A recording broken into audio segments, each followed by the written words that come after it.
Christophe Colomb était juif et appartenait à la nation et à la culture juive. Plus précisément, Christophe Colomb était un juif séfarade, comme le montrent sans équivoque les résultats des analyses ADN de Christophe Colomb et de son frère Diego, réalisées par l'Université de Grenade. Colomb est né, a grandi et a été éduqué dans un environnement familial juif, ou faussement converti. Et cela apparaît clairement dans ses textes où il parle à plusieurs reprises de l'eschatologie juive de la fin du monde. La Bible que Colomb lisait dans sa jeunesse était une version juive, comme le soulignent les professeurs Juan Gil et Juan Fernández Valverde. L'école que Colomb fréquentait était une école juive où il apprit à écrire le catalan, l'espagnol et l'hébreu. Le professeur de linguistique Luis Izaguirre et Dr Estelle Irizarry considèrent que la langue sous-jacente la plus probable aux écrits autographes de Christophe Colomb, écrits tous en castillan, est la langue catalane. La controverse sur la question de savoir si Colomb était italien ou espagnol n'a aucun sens, car au cours de la vie de Colomb, il n'a jamais existé ni un royaume uni italien, ni un royaume uni espagnol, malgré la contrefaçon historiographique espagnole en ce sens.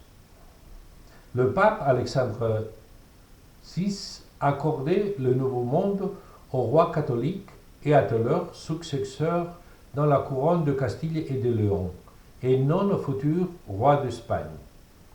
Les rois catholiques l'ont clairement fait comprendre à la famille Colón en leur donnant une devise sur le bouclier de l'amiral qui disait clairement « Por Castilla y por León, Nuevo Mundo halló Colón ». Au lieu de cela, il est logique de découvrir le résultat final de la controverse colombo-génois contre colombe catalan ou valencien. Les Juifs ont été expulsés de Gênes après le XIIe siècle et il n'y avait donc aucune communauté juive à Gênes ni aucune synagogue au moment de la naissance et de l'enfance de Christophe Colomb.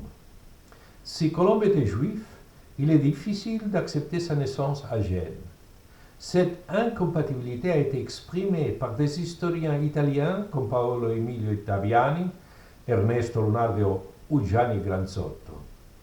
Le Génois Cristoforo Colombo, de la théorie orthodoxe, identifié comme le découvreur du Nouveau Monde, ne peut donc pas l'être. Il s'agit d'une identification erronée et peut-être manipulée par les intérêts de la République de Gênes. Puisque Colomb était un juif séfarade, il a été prouvé que les frères Colomb étaient des étrangers dans le royaume de Castille et de Léon, il est fort probable qu'ils étaient des sujets naturels de l'Empire catalan méditerranéen, autrement connu sous le nom de couronne d'Aragon. Un document faisant référence à un Bartholoméu Colomb, génois, mais résidant à Valence, nous rapproche de la ville de Valence en tant que lieu de naissance des trois frères Colomb. Ce frère aurait une double identité, génoise et valencienne à la fois, car étaient les enfants d'un immigré génois et d'une mère juive séfarade valencienne. Colomb pouvait affirmer qu'il était génois sans mentir, car il était le fils d'un immigrant ligure à Valence. S'il était prouvé que Colomb était un juif séfarade valencienne, il serait impardonnable que les historiens espagnols veuillent s'approprier de manière nationaliste la figure historique de Colomb comme étant espagnol. Colomb fut espagnol. Précisément, au moment historique où les Juifs furent expulsés de tout le domaine des rois catholiques comme indésirables, causant tant de douleur et d'injustice au peuple juif. Christophe Colomb était juif de nationalité, et ça suffit.